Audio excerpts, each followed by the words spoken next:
परमेश्वर इससे हमें देगा।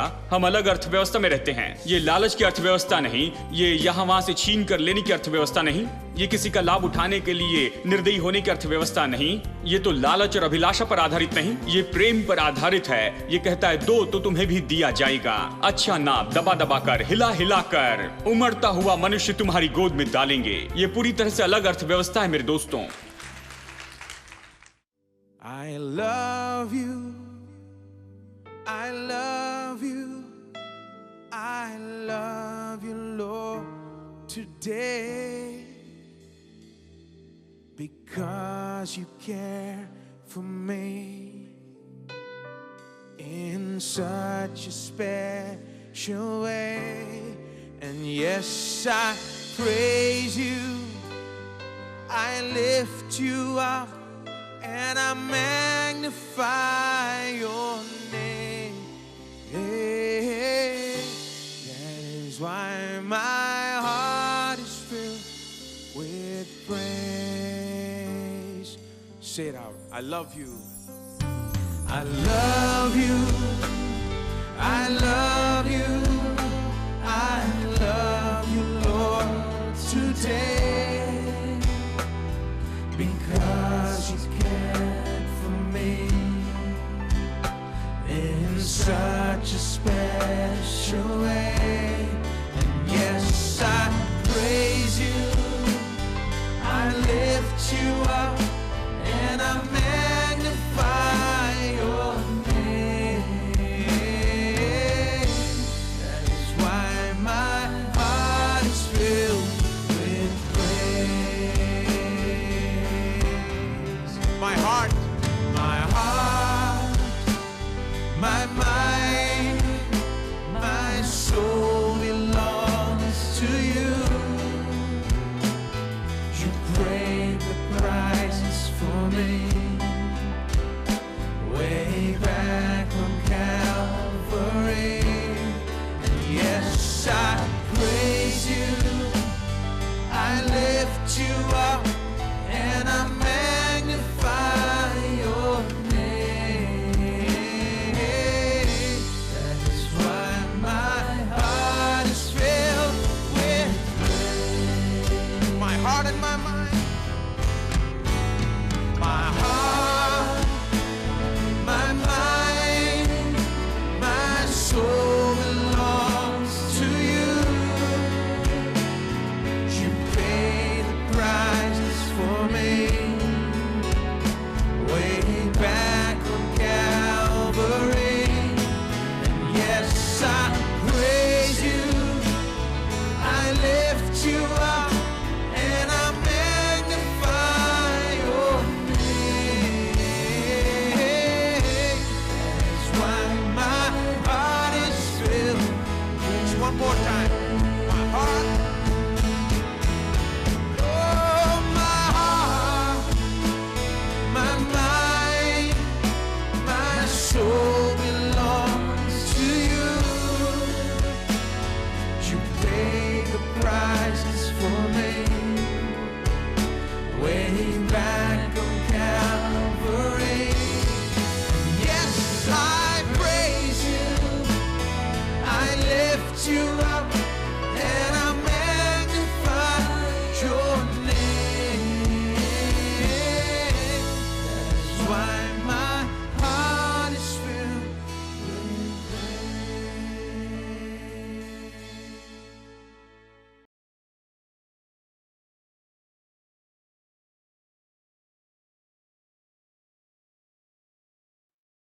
लालच। लालच कहां से आता है? ये पाप में दिल से आता है। स्वार्थी होना, जो तो केवल खुद के लिए बस जमा करना चाहता है, जितना हो सके उतना, यहीं पर तो लालच आता है। देखिए, हम धन के बारे में कहते हैं, संपन्नता के बारे में कहते हैं, लेकिन हम लालच के लिए नहीं दोस्तों, हम यहां पर केवल संपन्न होने के लिए हैं। परमेश्वर का जो उद्देश्य है उसके लिए, परमेश्वर की इच्छा पूरी करने के लिए संपन्न होना चाहते हैं, परमेश्वर का काम यहां करने के लिए संपन्न होना चाहते हैं। इसमें कोई लालच नहीं, और हमें यहां पर लात मारकर इस तरह से कसरत करने की जरूरत नहीं कि हम कुछ प्राप्त कर ले। परमेश्वर इससे हमें देगा। हम अलग अर्थव्यवस्था में रहते हैं। ये लालच की अर्थव्यवस्था नहीं, ये यहां वहां से छीन कर लेने की अर्थव्यवस्था नहीं, ये किसी का लाभ उठाने के लिए निर्दयी होने की अर्थव्यवस्था नहीं, ये तो लालच और अभिलाषा पर आधारित नहीं, ये प्रेम पर आधारित है। ये कहता है दो तो तुम्हें भी दिया जाएगा, अच्छा नाप दबा दबा कर, हिला हिला कर, उमड़ता हुआ मनुष्य तुम्हारी गोद में डालेंगे। ये पूरी तरह से अलग अर्थव्यवस्था है मेरे दोस्तों। इसलिए इब्रानियों अध्याय 13 में यह बहुत ही अद्भुत वचन है। वचन 5 से 18 तक पढ़ने का समय नहीं, बाद में इसे जरूर पढ़ ले। चलिए मैं बताऊं अपनी याद से। यह कहता है पैसों से प्रेम न रखो। वो इसलिए लिखता है क्योंकि विश्वासी लोग परेशानी में थे और वो सोच रहे थे मेरे प्रभु हम लोग परेशानी में हैं, तो जितना हो सके उतना दूर करेंगे और जितना हो सके उतना पैक करेंगे, जितना हो सके उतना लेंगे, जब भी मिल सकता है जितना ज्यादा उतना जमा कर ले। इस तरह की सोच थी। वैसा ही कर रहे थे इस मनोदशा के साथ कि पता नहीं कल क्या हो जाएगा। और उसने कहा रुको एक मिनट, विश्वासी के रूप में ऐसे नहीं जीते हैं। खैर भाई आपको कल के बारे में सोचना ही होगा ना, पता नहीं कल क्या होगा, तो जो कर सकते हैं कर लें। उसने कहा रुको एक मिनट, पैसों का प्रेम नहीं रखना। उसने कहा मैं तुम्हें न कभी छोड़ूंगा न कभी त्यागूंगा। यहां ये आता है, मैं तुम्हें न कभी छोड़ूंगा न कभी त्यागूंगा। इसलिए हमें यह कहना है कि परमेश्वर हमारा सहायक है और मैं नहीं डरता कि मनुष्य मेरे साथ में क्या करेंगे। और वो कहता है उनके पीछे चलो जिन्होंने तुम्हें प्रभु का वचन सिखाया है और तुम्हारे सामने आदर्श रखा है, उनके अनुसार करो और उनकी बातचीत के अंत की ओर ध्यान दो, मतलब उनके जीवन के अंत की ओर। कैसे पूरा किया, कितने उत्तमता से पूरा किया, कैसे पूरा किया। उनके विश्वास का अनुकरण करो, डर का अनुकरण नहीं। अगर आप संसार और उसकी अर्थव्यवस्था के पीछे चलेंगे तो डर के पीछे हैं। ये सब डर पर आधारित है। अगर कल मर जाएंगे तो फिर क्या होगा, पत्नी क्या करेगी, बच्चे क्या करेंगे, ये संसार का तरीका है। ये डर है मेरे भाई। डर के पीछे या विश्वास के पीछे हैं? उनके विश्वास के पीछे चलो। वो विश्वास के जन है। बहुत सी परिस्थितियों के द्वारा उन्हें चुनौती मिली, बहुत सी मुश्किल बातें आई, बहुत सी समस्याएं आई, लेकिन उनके विश्वास के अनुसार करो। उन्होंने क्या किया, क्या विश्वास किया और कैसे विजय पाई, उनके विश्वास के अनुसार करो। और फिर ये कहता है यीशु मसीह तो एक सा है कल, आज और युगान युग। ये ऐसा क्यों कहता है? यहां पर क्यों कहता है कि यीशु मसीह कल, आज और युगान युग एक सा है? क्योंकि ये कहता है उसने कल तुम्हारी देखभाल की थी और आज देखभाल कर रहा है। और कल के बारे में आप सोचते हैं कि ये बुरा होगा और मेरी देखभाल कौन करेगा। मैं आपको बताऊं, वो कहता है वो तो एक सा है कल, आज और युगान युग। परमेश्वर ने कल आपकी देखभाल की थी ना। कुछ लोगों के पास पैसा आता है तो बदल जाते हैं, अब अलग सोचते हैं। जब कुछ नहीं था तो अलग सोचते थे, अब उन्हें मिल गया है तो अभी उनके पास है तो अलग तरह से सोचते। मेरे प्रभु, एक कहावत है जैसे पता नहीं कल क्या होगा इसलिए आज ही जमा करके रखो। ये तो बाइबल नहीं है मेरे भाई। वो कहते हैं ओ अभी से कर देते हैं, चलो जितना कर सकते करते हैं, जो मिलता है वो लेते हैं, उस पर बैठ जाते हैं। और इसी तरह से कहते हैं यही तो वो समय है, सब कुछ ठीक चल रहा है, मैं जमा करके कैन पर बैठ जाता हूं और 1 रुपया भी यहां से वहां जाने नहीं दूंगा। ये संसार का विचार है, ये डर है। आप किसी और के डर के पीछे चल रहे हैं, आप उस डर के अनुसार चल रहे हैं जो अखबारों में दिखता है, जो टेलीविजन पर दिखता है, संसार के ज्ञान से आता है, ये जो लोगों के मुंह से आता है। और आप जानते हैं कि वो दिन रात डर में जीते रहते हैं। वो तो बस कल के डर के बारे में कहते हैं, आप उनके डर के पीछे चलते हैं। बाइबल कहते हैं कि जिन लोगों ने तुम्हें परमेश्वर का वचन सिखाया उनके विश्वास का तुम अनुकरण करो। उनके विश्वास का अनुकरण करो दोस्तों। उनका विश्वास क्या कहता है कि यीशु मसीह तो एक सा है कल के दिन, आज और युगान युग।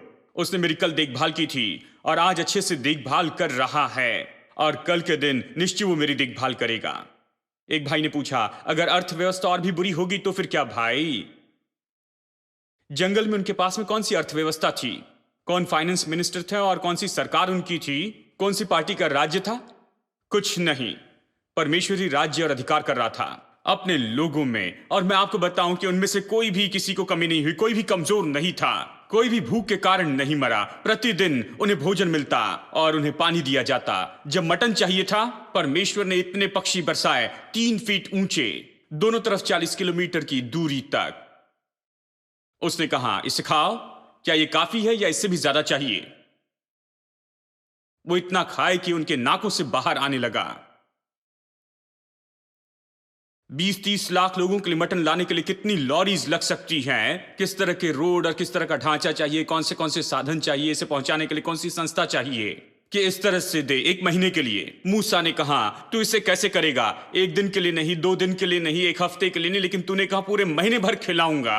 1 महीने तक ये निरंतर हमें कैसे खिलाएगा? परमेश्वर ने कहा, क्या परमेश्वर के लिए कोई काम मुश्किल है?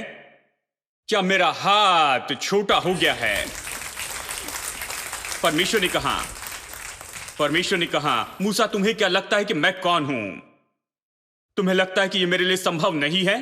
तुम सोचते हो कि मैं इसे नहीं कर सकता? तुम सोचते हो अर्थव्यवस्था बहुत ही नीचे है, तुम लोग जंगल में हो, कोई दुकान नहीं है, कोई पैसा नहीं है। नहीं, वो कहता है मेरे लिए कुछ भी असंभव नहीं। क्या मेरे लिए कोई काम कठिन है? मेरा हाथ छोटा नहीं हुआ। कितने लोग ये विश्वास करते हैं?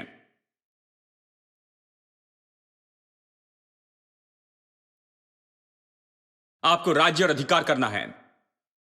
जिसकी आप अनुमति दे वो होगा, जिसके लिए आप कहें हां वो होगा, और जो कुछ भी आप रोके वो रोका जाएगा। एक और वचन देखें, मत्ती अध्याय 18 वचन 18। मैं तुमसे सच कहता हूं, जो कुछ तुम इस पृथ्वी पर बांधोगे, देखिए उसी भाषा का उपयोग करता है, बार बार यही सिखा रहा है।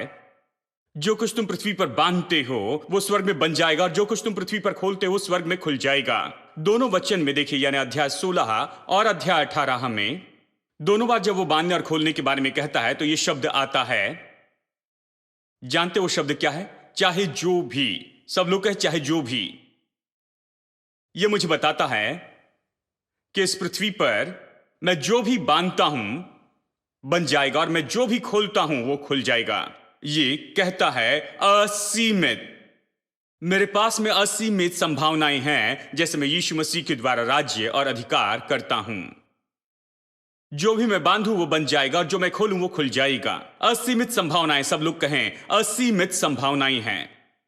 मैं कुछ भी बांध सकता हूं, मैं कुछ भी खोल सकता हूं, कुछ भी। मनुष्य तो केवल रोटी से नहीं, लेकिन परमेश्वर का हर एक वचन।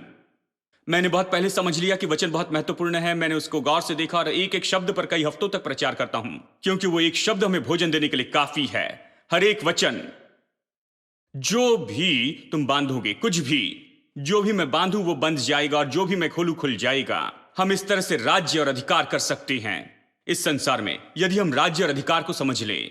लेकिन बहुत से लोग इसे समझेंगे केवल स्वर्ग में जाने के बाद में। सोचता हूं इसलिए बाइबल कहती है कि परमेश्वर वहां आंसुओं को पोंछेगा। वहां पर लोगों की आंखों में आंसू क्यों होंगे?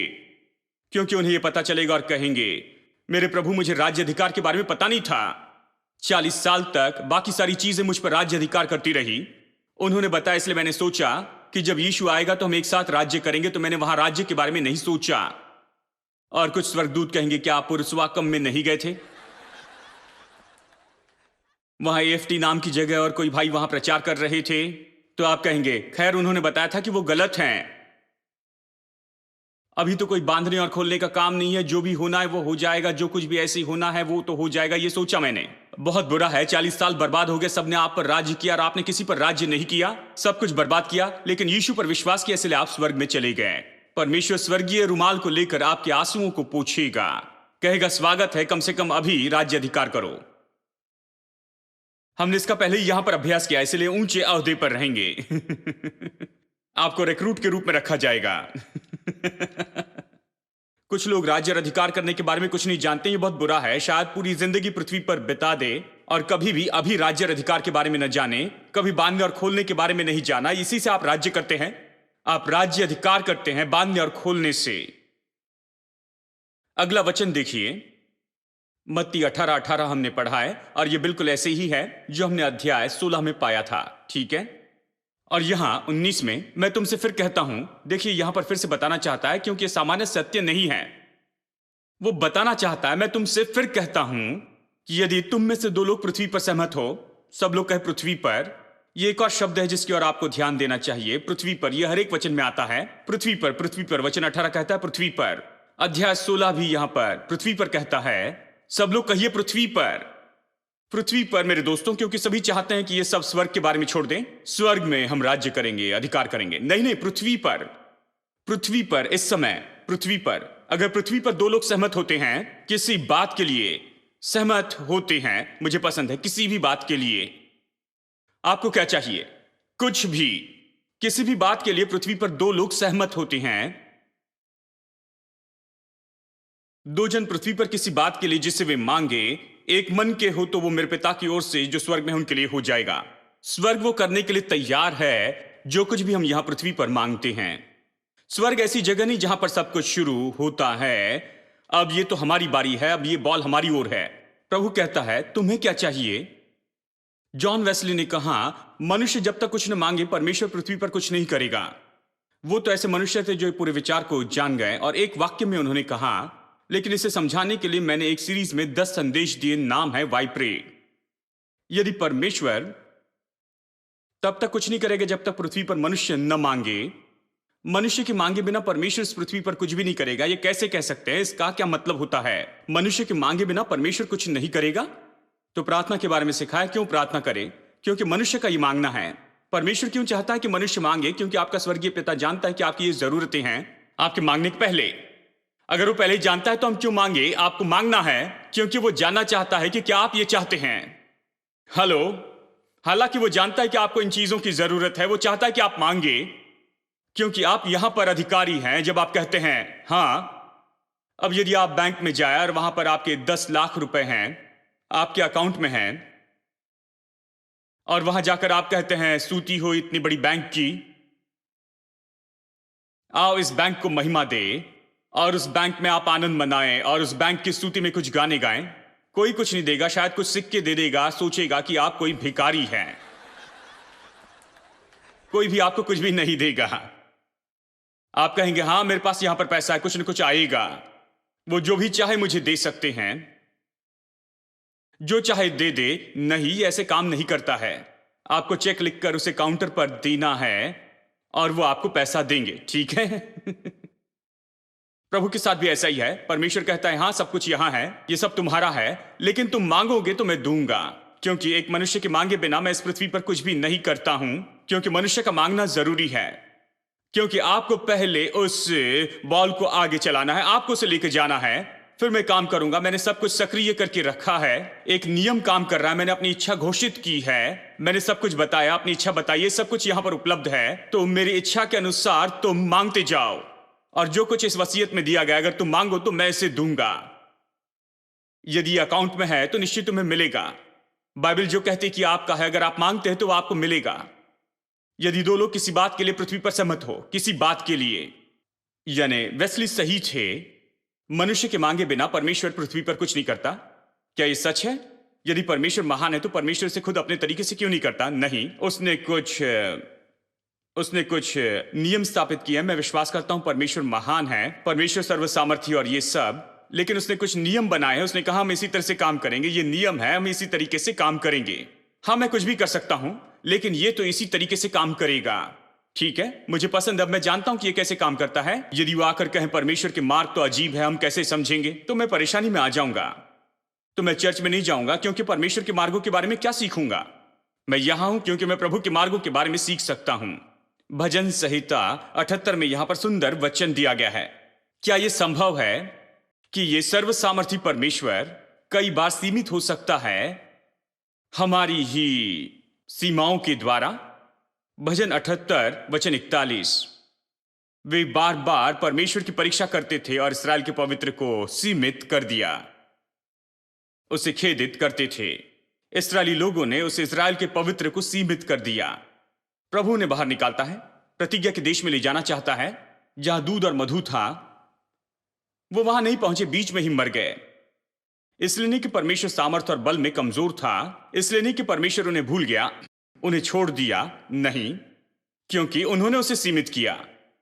वो नहीं चाहते थे कि वो कुछ महान काम करे, वो नहीं चाहते थे कि नहीं चाहते थे कि परमेश्वर महान काम करे। विश्वास की कमी से उन्होंने परमेश्वर को सीमित किया। परमेश्वर ने जो कहा उसके विरुद्ध में कहने के द्वारा उसे सीमित किया। परमेश्वर ने कहा मैंने तुम्हें यह देश दिया, लेकिन उन्होंने नहीं कहा। उन्होंने कहा क्या तू हमें यहां पर मरने के लिए लाया है? देखिए परमेश्वर ने क्या कहा और देखिए उन्होंने क्या कहा, बार बार कहा। उसने कहा मैंने तुम्हें यह देश दिया, और वो लोग बार बार कहते रहे तो हमें यहां मरने के लिए लाया है। तुझे लगा कि मिस्र में कोई कब्रें नहीं है तो हमें यहां दफनाने के लिए लाया है? तो परमेश्वर ने कहा ठीक है, मैं ऐसा ही करूंगा। तुम हमेशा कहते हो यहां पर दफनाए जाओगे तो यहीं पर दफनाए जाओगे। तुमने कहकर इसे अस्तित्व में लाया है। उन्होंने सीमित किया। ऐसी बात नहीं थी कि प्रभु नहीं चाहता था कि उन्हें प्रतिज्ञा के देश में ले जाए, लेकिन उन्होंने प्रभु को सीमित किया, सर्वसामर्थी प्रभु को। वो उन्हें प्रतिज्ञा के देश में नहीं ले जा सका क्योंकि उन्होंने परमेश्वर को सीमित किया, उसे सीमित कर दिया। उनके द्वारा प्रभु को महान काम उसने करने नहीं दिया। वो परमेश्वर को उन्हें दूध और मधु के देश में ले जाने नहीं दिए। संपन्नता में, बहुतायत में, महिमा में वो तो गुलाम थे और गुलाम ही मरना चाहते थे। प्रभु ने कहा ठीक है, तुम्हें नहीं चाहिए तो मैं क्या कर सकता हूं? हेलो, क्या आप वहां पर हैं? न्यू लिविंग ट्रांसलेशन देखिए, ये इंग्लिश का नया अनुवाद है। ये कहता है, पृथ्वी पर जिसकी तुम अनुमति दो उसकी अनुमति होगी, जिसको तुम इनकार करो उसका इनकार किया जाएगा। मैंने अनुवाद में से पढ़ा क्योंकि लोग पूछते हैं परमेश्वर ने ऐसा क्यों होने दिया, उसे क्यों होने दिया।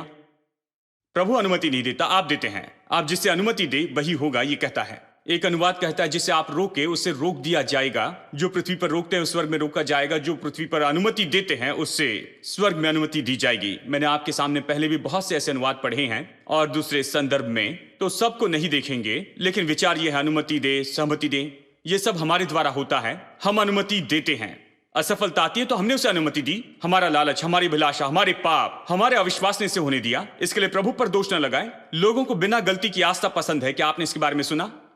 नई आस्था है, ये नई नहीं लेकिन पुरानी है।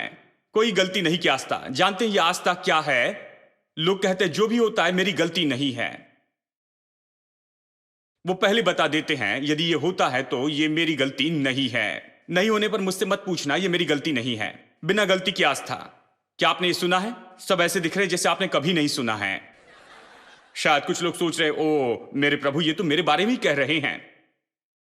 यदि आप सोचते हैं मैं आपके बारे में कह रहा हूं तो आप सीधे बैठ जाएं, मुस्कुराएं और कहें प्रभु की स्तुति, ये दूसरे भाई की जरूरत है, तो कोई आपके बारे में कुछ नहीं सोचेगा। यदि कठोर रहे तो सब सोचेंगे शायद इन्हीं से बात कर रहे हैं। बस आपको कुछ तरीके बता रहा हूं इसके बारे में। फिर बाद में घर में जाकर आप कह सकते हैं कि परमेश्वर मुझे माफ कर, सबके सामने मैं इसे नहीं कर पाया। लेकिन बात तो यही है, कोई गलती नहीं कि आस्था हर जगह पाई जाती है। क्या आपने ऐसे लोगों को देखा है? कहते हैं मैंने क्या गलती कर दी भाई, मैं प्रभु से पूछना चाहता हूं मैंने क्या गलती की, उसने क्यों ये होने दिया है। मैं इसे बिना गलती की आस्था के बारे में कह रहा हूं। आपने इसे बहुत बार देखा होगा और कई बार अपने अंदर देखा होगा। मैंने क्या किया और परमेश्वर ने ये क्यों होने दिया। जैसे मानो वो कभी कुछ गलती नहीं करते हैं और हमेशा परमेश्वर ही सारी गलती करता है, हर समय वही गलती करता है और आप कभी भी गलती नहीं करते हैं। मैं आपको गारंटी दूं मेरे दोस्तों, मैं आपको ब्लैक एंड व्हाइट में लिखकर गारंटी देता हूं, जब भी कभी कुछ गलत होता है तो ये हमारी गलती होती है, परमेश्वर की गलती नहीं। क्योंकि परमेश्वर धर्मी है, परमेश्वर भला है, उसने कभी कुछ गलत नहीं किया, कोई गलती नहीं की, और हमेशा हम ही गलती करते हैं। हेलो,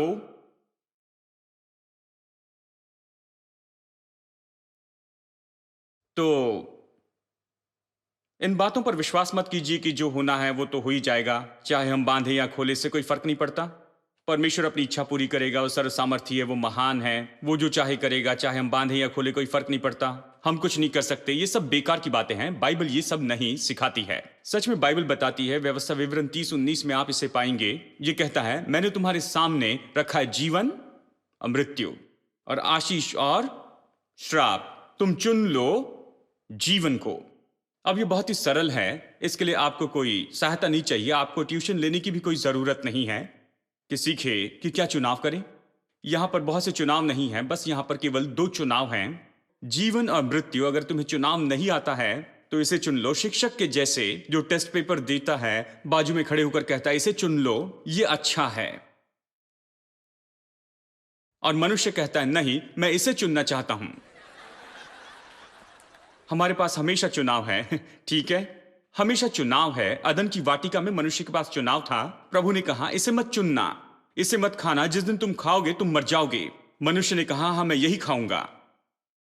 देखिए, सभी के पास में चुनाव है। आज हम यहां पर बैठे हैं, सब लोग यहां पर बैठे हैं, अच्छा समय बिता रहे हैं, हम सब लोग पवित्र अच्छे लोग हैं। लेकिन यदि आज हम ये निर्णय ले ले कि चलो पार्टी करते हैं, कि शराब पीकर सड़क पर गिर जाएं और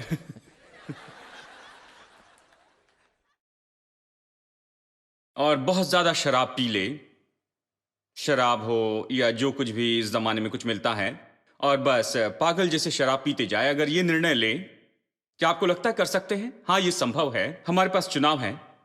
यदि हम ये निर्णय ले कि हम यहां से जाएंगे और बाहर जाकर बहुत धूम धड़ाके की पार्टी करेंगे, मैं जानता हूं कि हम इसे कर सकते हैं, आज बाहर निकलते इसे कर सकते हैं, लेकिन ऐसा करना मूर्खता होगी। क्यों? क्योंकि मेरे पास अच्छा परिवार है, पत्नी है, बच्चे हैं, सब कुछ ठीक चल रहा है, ये चर्च है और मैं यहां कुछ अद्भुत कर रहा हूं और मैं खुश हूं, सब अच्छा हो रहा है और मैं अच्छा और बेहतर होना चाहता हूं। ऐसा कुछ करने के लिए तो सच में मैं बेवकूफ हो जाऊंगा कि जो मैंने पाया उसे खो दूं। मैं प्रभु की आशीषों को क्यों खोना चाहता हूं? मैं क्यों इन सारी बातों को दूर फेंकना चाहता हूं जिसके लिए कई साल से मैंने काम किया और प्रभु की मदद के द्वारा काम करके मैं ये सब कुछ बना पाया। मैं इसे दूर नहीं करूंगा। तो प्रतिदिन मैं एक चुनाव करता हूं। मतलब ये नहीं कि पाप नहीं कर सकता, मैं पाप कर सकता हूं। मैं आज पाप करने का निर्णय ले सकता हूं और जाकर पाप में गिर सकता हूं और उसे बहुतायत से कर उसमें गिर सकता हूं और सड़ सकता हूं। हां, हर दिन मेरे पास चुनाव है। हर दिन ये चुनाव जो है मेरे सामने रखे जाते हैं और हर दिन मैं एक चुनाव करता हूं और प्रतिदिन मैं अपने आप से कहता हूं, व्यवस्था विवरण अध्याय 30-19। ये ऐसा नहीं जैसे बस एक दिन पढ़कर मैं इसे बंद कर देता हूं। मैं प्रतिदिन खुद से कहता हूं, सैम, जीवन को चुन लो, जीवन को चुन लो। जीवन के सिवा कुछ नहीं, मृत्यु नहीं, श्राप भी नहीं चुनना, जीवन को चुन लो। सब लोग कहें जीवन को चुन लो। अपने बगल वाले की ओर देखकर कहें जीवन को चुन लो। मैं जीवन चुनना चाहता हूं। Jesus, you were so good. Jesus, you were so good. There's nothing to fear, 'cause I'm here in your presence. Jesus, you were so good. Jesus, you are so, so good. And I just want to thank you with every beat of my heart. Jesus, you were so good. Jesus, you are so good. There's nothing to fear, 'cause I'm here in your presence. Jesus, you are so good. Jesus, you are so, so good. And I just want to thank you with every beat of my heart. You've given me eternal life, your word to light my way. You've given me a spirit with new mercies every day. Jesus, you are so good. Jesus, you are so good. There's nothing to fear, 'cause I'm here in your presence. Jesus, you are so good. Jesus, you are so, so good. And I just want to